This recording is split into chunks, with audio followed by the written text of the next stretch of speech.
What's up YouTube, I'm Mike, and today in honor of my channel reaching 1,000 subscribers, which I really never thought was going to happen, I just kind of started this as a way to vent to a camera about personal shit, but you guys seem to enjoy some of it, so I appreciate all the new subscribers and everyone following along. So in honor of that, we're going to be talking about Trenbolone again, everyone's favorite topic. I did a video recently called What Does It Really Feel Like to Take Trenbolone? And that video was all about the side effects that Bob experienced on his Trenbolone cycles. If you don't know who Bob is or why I'm talking in the third person again, definitely check out one of these videos up here that are the beginning videos in this series, Bob Does Steroids. And I know, again, there's going to be that guy in the comment section that's like, oh, well, Bob looks fucking exactly like you. Yes, the resemblance is uncanny, and if you read through some of the comments in the videos, you will figure out the reason for that. So let's not beat that point to death. It's not really relevant. What you guys really care about is what kind of gains can you expect on a Trenbolone, and in this case, Trenbolone, testosterone, and Anavar cycle. So Bob's cycle was his first ever Trenbolone cycle. He was very nervous to use the compound because he'd read and heard all kinds of horrific things about what was going to happen to him. He expected that the Trenbolone was going to turn him into a homicidal maniac, and he was very nervous of that. So he decided to start very low. And again, before I get somebody in the comments saying, well, you weren't clear as to the point of this cycle. This is going to be a cutting cycle. Bob is trying to get lean, and so he's going to use Trenbolone enanthate at 200 milligrams per week to start, testosterone enanthate at 350 milligrams per week to start, and he's going to kick it off with 30 milligrams of Anavar a day. This was also the first time that Bob ran Anavar, so he didn't want to drop two different compounds on himself right off the bat and not be able to differentiate symptoms. So he decided to run the Anavar for about a week before jumping onto the Tren cycle. So when we talk about the length of this cycle, I'm primarily going to be talking about at what week we are into the Tren, but just know the test and the Anavar came first. So that all being said, again, this is a cutting cycle. 200 Tren E, 350 test E, 30 milligrams of Anavar per day. Bob is in a calorie deficit. He's got a minimum of 500 calories a day in a deficit to start. And his starting weight is 175 pounds. What else are you going to want to know out the gate? His calories are obviously going to decrease as he goes, and he's looking to get a little bit lean and peeled. So here in this first picture you can see, I'm going to put up on the screen, is Bob's starting point. This is Bob in the gym. He's not flexing. He's just kind of standing there. You can see the visceral fat on the belly. This is about as big as Bob tends to get. He's been a little bit fatter than this, but this is about as comfortable as he's comfortable with getting, as big as he's comfortable with getting. Here in the second picture you can see Bob's flexing a little bit, and you can see some visible abs, maybe like the top two, and then it's kind of just soft from there on down. Bob stays pretty vascular year-round just because he doesn't really carry a lot of body fat anywhere on his frame other than around the midsection, the love handles, the lower back. Really, he gets a little bit on his quads, but primarily his arms and shoulders stay very, very lean. And as I've mentioned in other videos, Bob stays very dry, independent of the compound he's using. So this is our start point. Before Bob jumped on any of the anabolics, he's just cruising at this point on his TRT dose. Some people are going to say, oh, it's not replacement. Whatever you want to call it, Bob is prescribed 200 milligrams of tescipionate for his TRT protocol. That's what he'd been on for many weeks at this point. So this is going to form the basis to give you an idea of what you can expect going into this type of cycle.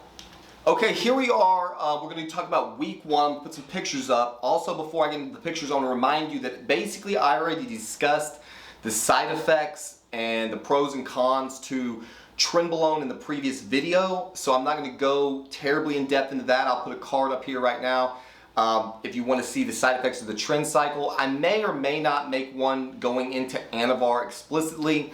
I will tell you right out the gate, Bob was feeling really good during his first week on the Anavar. So the pictures I'm going to show you are actually week 2.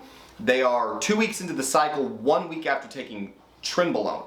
So Bob decided to do the Anavar first to be able to see how it would feel. Bob felt very upbeat, very giddy, very happy, very full of life, just energetic. Not obviously a tremendous amount of pumps coming on in the first week, but Bob definitely felt the compound working in his system very rapidly upon taking it, probably within the first 30 minutes.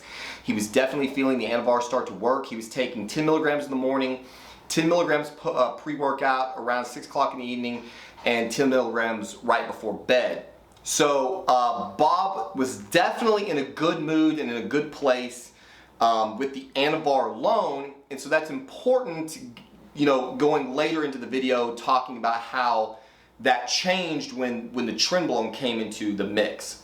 So let's get to some pictures. So this first image that you're looking at is, again, this is 1 week into Tren, 2 weeks into the cycle, and as you can see, compared to the first image, already these compounds are starting to work.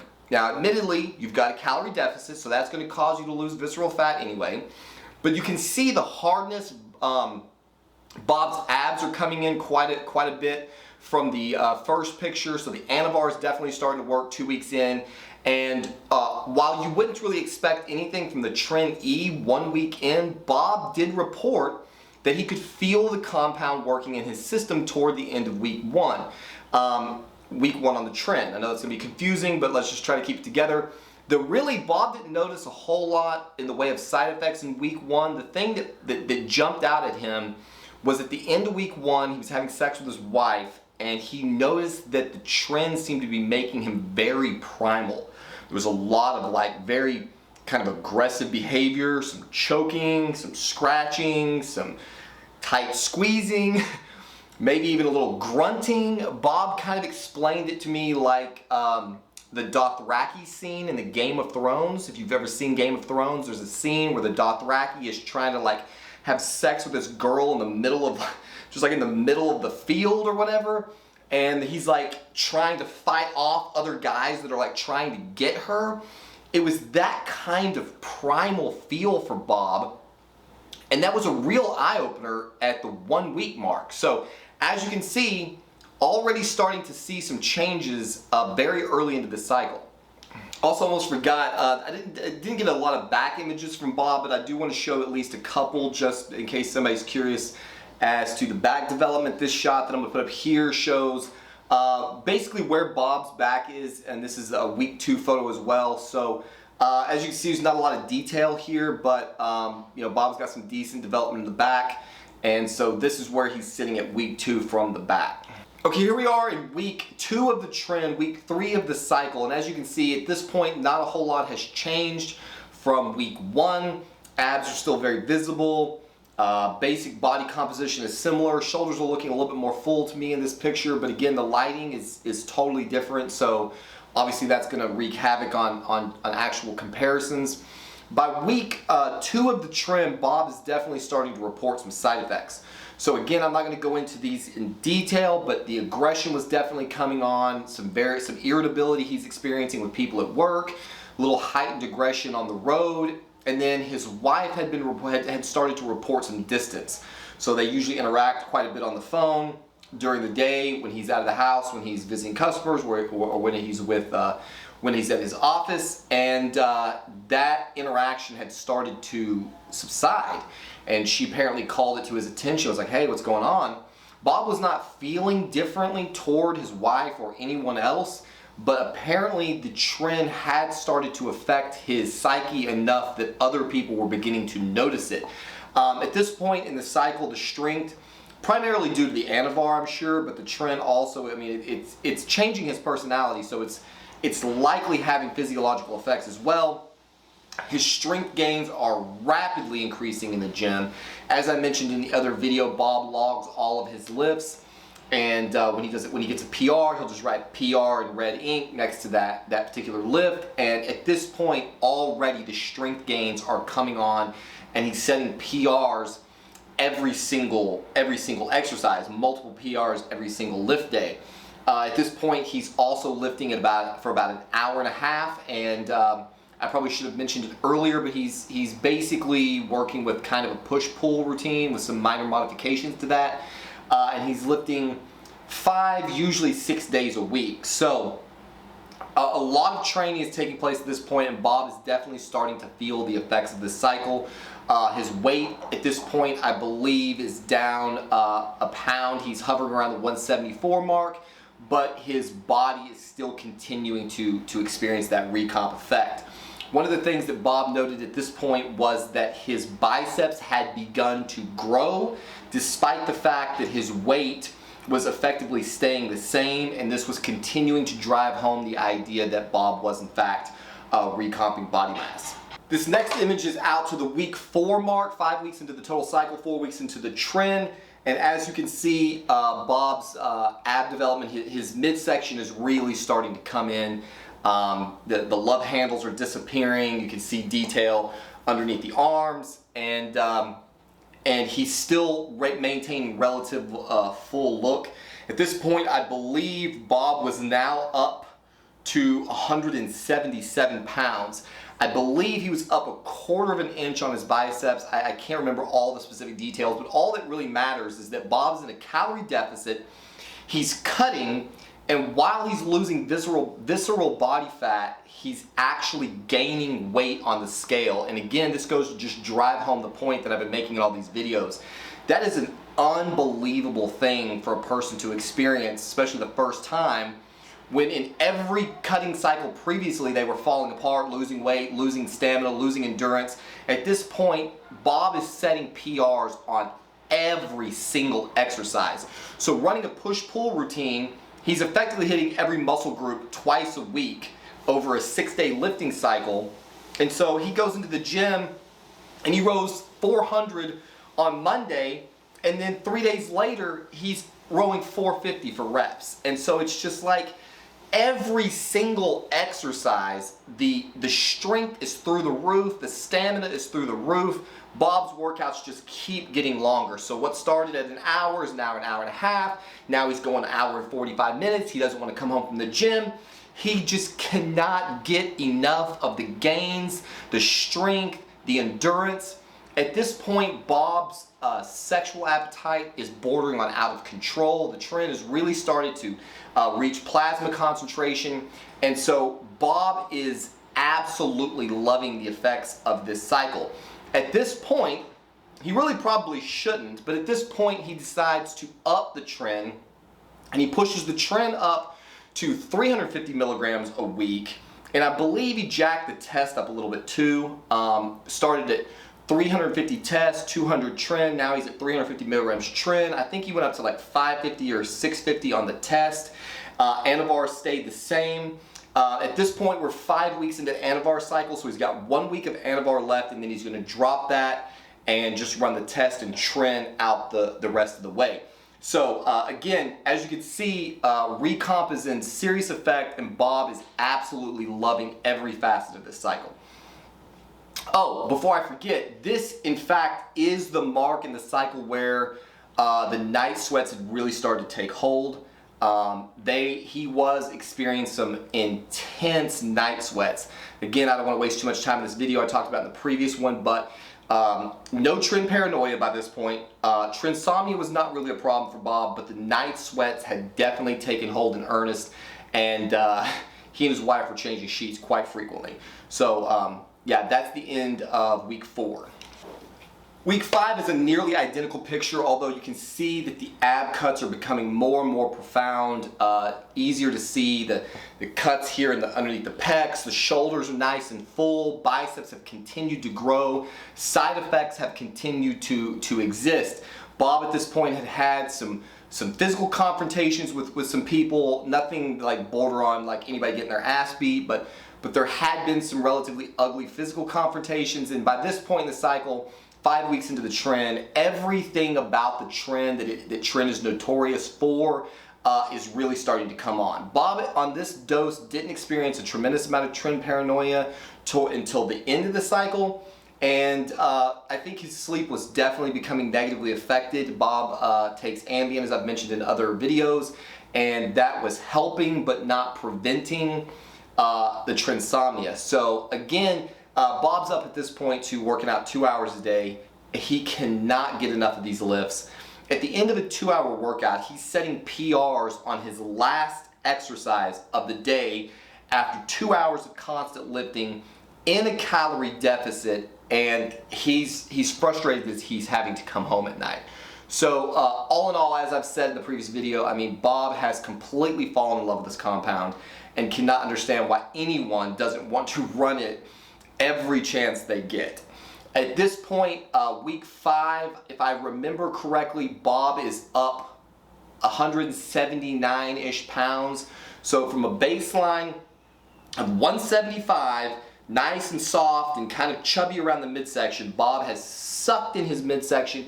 He's removed the fat from his lower back. He's removed the fat from his love handles. He's gaining weight on his biceps, and his weight is continuing to climb in a deficit. Here we are, the final image I'm going to put up on the screen in a minute of Bob's first Anavar test and Tren cycle. Bob kind of got greedy toward the end of the cycle after that week 5 mark, where he was just continuing to see gains on his biceps. He decided very ignorantly to kind of go back into a bulk. And so he raised his calories a little above midline or above maintenance, and started trying to kind of bulk out the end of the cycle. He wasn't really trying to get stage ready anyway, and so with nice, you know, 6-pack abs and gains, and he's really just sort of experimenting with these compounds. And so he decided, you know, fuck it, like I'm already pretty lean. He was eating, you know, he was having no trouble staying lean in that deficit. So he decided, let's see what will happen if I put some more calories back into the system and try to maximize the gains out the end of the cycle. So that's what Bob did in this image I'm going to show you right now.